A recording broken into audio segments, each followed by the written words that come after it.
Listen, when I heard he was able to do it, I was always appreciative. Go back with this man like a car seat at NFL Network. I heard he was going to be on a ski vacation. I'm like, you sure you want to do it? And it came back yes. And I believe he's joining us from his ski lodge right now. All work and no play. Indeed, I am. All work and no play makes Ian Rapoport a dull boy. Joining us here on the program. What's going on, Ian? Where are you? All sun-kissed and snowbound. So I'm in Deer Valley. Okay. I'm at a ski lodge in the middle of the mountain. I hope you guys can hear me. Okay, there's chaos going on around me, but I got AirPods in. Okay, yeah. I am a fully mediocre skier with very, very sore quads, so I welcome the break. Okay. It's good to be joining you. And it looks like a freshly purchased lid from the Deer Valley Pro Shop. If judging by the logo right there, yeah. Yeah. What happened? You didn't it was have a great one? purchase. You didn't have a I didn't hat? have one. Oh, boy. No, I mean, look, it was a mad scramble packing, so I forgot a hat and I forgot all of my T-shirts. Other than that, I'm doing fine, but only $32. So I think it looks great. What, did you bug out? You deal. bugged out in Dude, New York, Ian? What happened? What?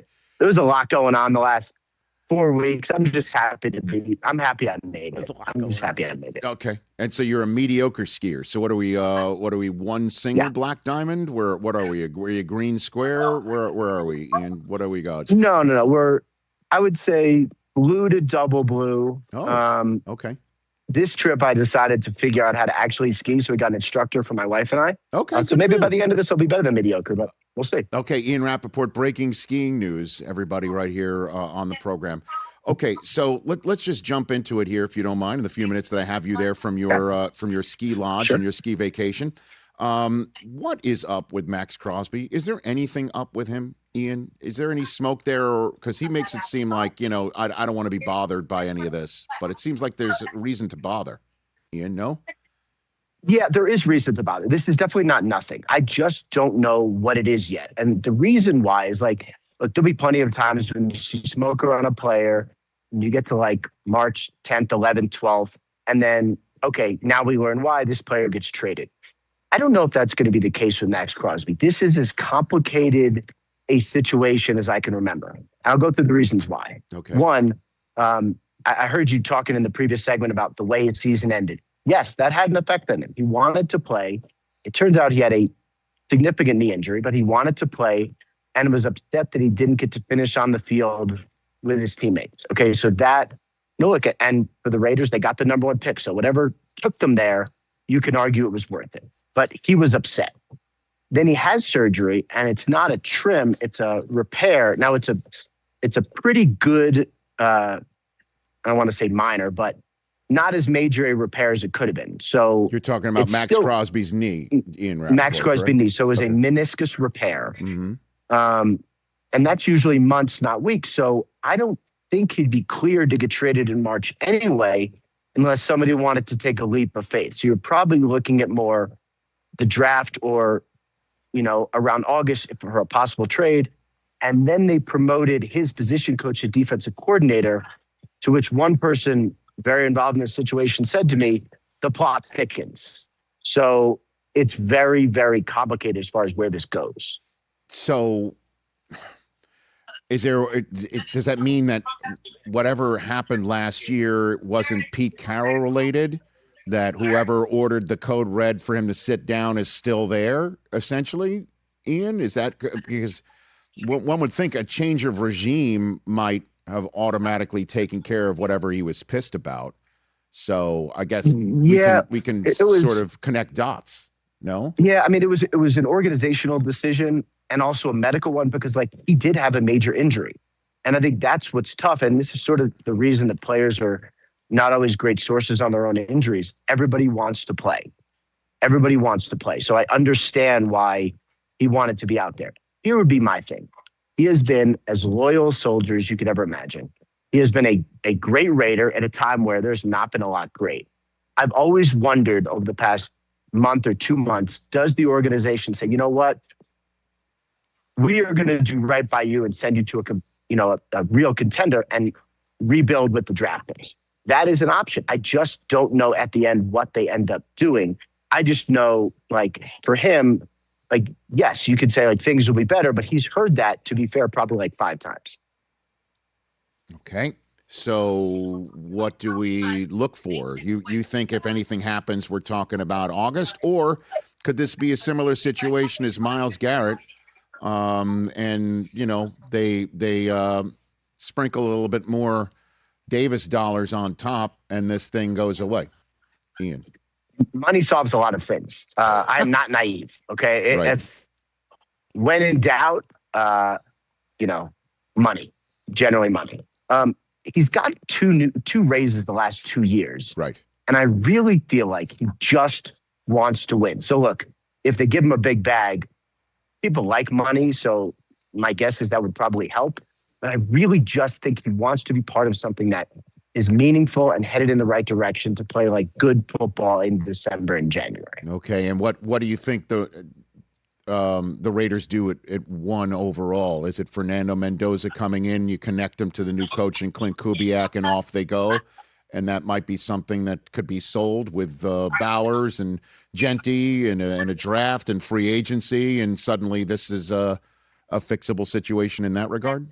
Ian?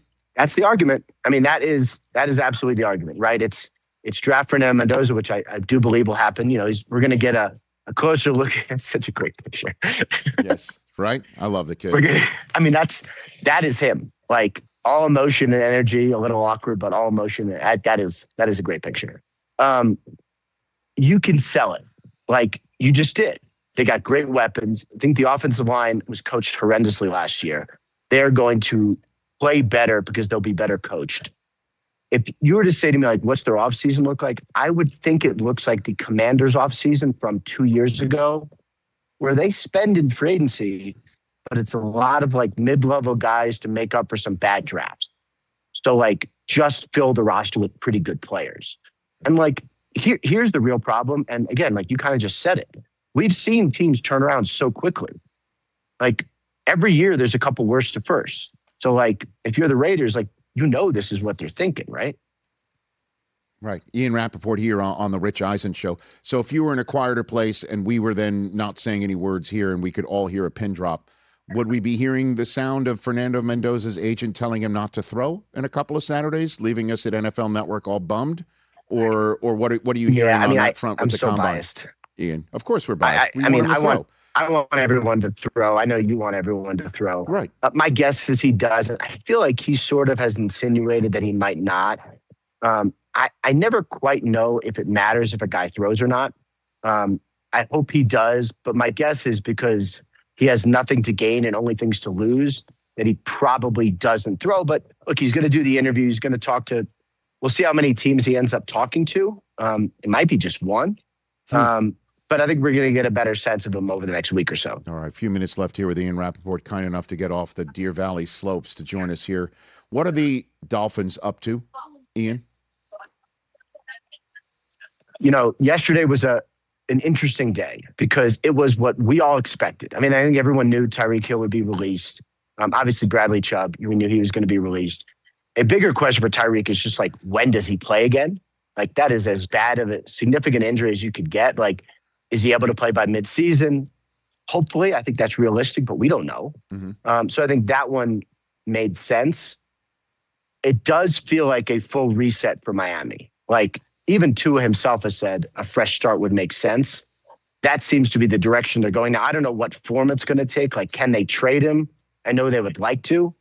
But how feasible is it? I think that's certainly a question. But it certainly looks like a full reset. And like, when we were all kind of freaking out when the Dolphins fired Mike McDaniel and it was looking like a rebuild, this is why you do it. So you can say, you know what? We're not worried about the previous regime. We're not worried about people's feelings were going to be hurt because we signed them or we drafted them. We're just going to start new.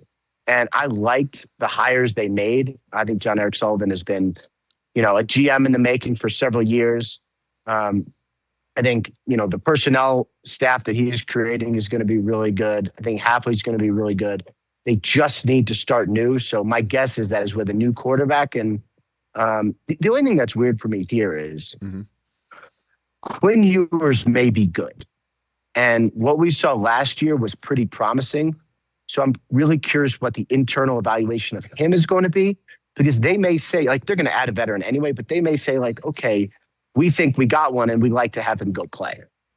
Well, wouldn't this be a spot for Malik Willis? Aren't people already saying that, right? Like, They are. because he's already he's somebody that has shown significant potential over the last 2 years when he's gotten in for the Green Bay Packers, and but the question is how much would he command? And I'm not a capologist. I don't play one on TV. I would find it hard to believe that somebody knowing the cap in a hard place or hard rock place, if you will, that the Dolphins are in with Tua, that someone would say, let's make this trade. We'll take that contract on and not leave it at your feet. I imagine this would have to be a cut. Would you mind, in best and you can tell, what the cap ramifications of cutting Tua would be, and would they be able to go and get somebody of Willis's stature and salary demand, Ian? Okay, so first the Tua part of it. If they are going to do a trade, they are going to eat a lot of the salary. So it would really be just like, can they save whatever the number is, 5 or 10, and get some sort of draft pick, like a mid-round pick, something like that. Right. So either way, cap-wise, it stings. Like this is a problem. And if you're sort of understanding why the move for Chris Greer was made, like this is one of the reasons, right? So it's going to hurt. Can they afford Malik Willis is an interesting question, because you're right. Everyone in the world is saying, well, obviously he's going to go to Miami. It's the people who, traded for him and they know him well. And it's like, I think Malik Willis is going to have a really, really good market. Like when he's played in some tough situations, he has been really impressive. Mm-hmm. So can they find a way to keep him under the cap? I don't know, because they're going to have competition. So like, that's one thing that happens this time of year. Okay, so he has a background here. He's obviously going here. When you actually look at the money, that would be tough for Miami to do. They could do it. They got smart people, but it might be too big of a challenge. Okay, and then you've got a market that could include Pittsburgh, depending on what Aaron Rodgers does, or Pittsburgh's evaluation of Will Howard. And then you've got Arizona, right? Would you mind hitting both Pittsburgh and Arizona's quarterback situations best you can tell here in the few minutes we have? Yeah, left? I mean, I think Pittsburgh would like to have Aaron Rodgers back. They've been in touch. They've been in contact. I think there's some hope there. And Pelissero did a good job of explaining this Super Bowl Sunday. Like the fact that he's already in contact with Mike McCarthy, the fact that he's going to decide before free agency, this is a good thing. So there's definitely some smoke there with Aaron Rodgers. Okay. As far as Arizona, they have a tougher decision to make than Miami does. Like, feels like Miami is probably parting ways with Tua. With Kyler, he's due less money. He has played good football and has not, look, I think best case scenario for Kyler is he's cut and goes the Russell Wilson route of signing for, $1 million, the minimum, whatever it is. And just is a good value. But there's a new regime. And if you're Mike LaFleur, if you look at it and say, like, who are we going to get? It's better. And also we're paying for him anyway. I think Arizona, to me, is more of an open question, because, like, when he's right, Kyler's still pretty good. Right. Okay. And the timeline on all this is before the new league year in less than a month? Is that what you're saying? Yes. Okay. Yes, it is. Yeah. So this all should be handled, I think, before the middle of March. And so what do you expect the free agency period to look like? Give me crystal ball it for me as you sit there from your post-President's Weekend ski lodge. Ian? It's going to be very trade happy, I would imagine. Because the actual free agency is is probably not as talent fresh as you'd want. And teams are being smarter and more proactive about signing their own guys now. So free agency is not included as much talent as you want. So generally what smart teams do, and we saw a bunch of it last year, is who's available for trade. So that's where, to me, the sort of fun market is going to be, is who can you trade for, what can you get, and how wild does it get? Because there's a whole group of,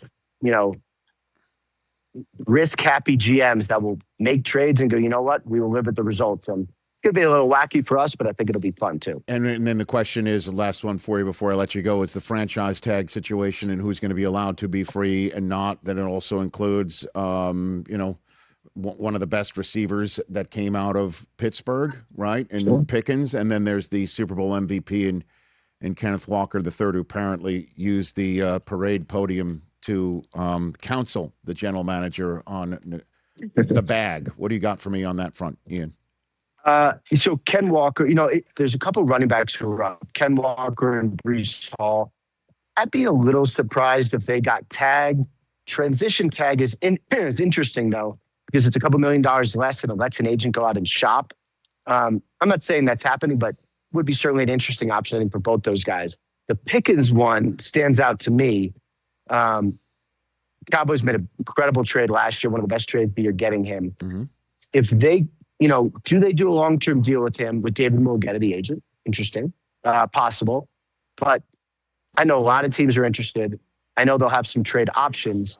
If they say, like, okay, we trade him for 3, but we can get a 2 back and let someone else do a long-term deal, is that beneficial for them? I think the tag and trade option for Pickens is fascinating as well. Ian, thanks for the time, man. Go hit the slopes. Be safe. Ski safe. All right. And thank Mrs. Rapsheet and your family for letting me take you away. She says hello. She made sure to have me tell you hello. Are you a chili guy? What's the ski slope stuff that you take in? What do we got?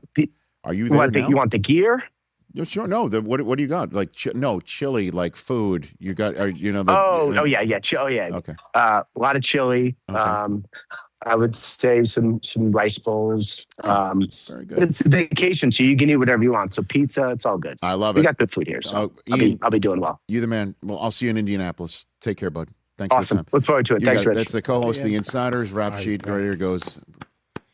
Hey, you made it all the way to the end. Thanks for that. Check us out every single day streaming live on Disney Plus and the ESPN app 12 to 3 Eastern.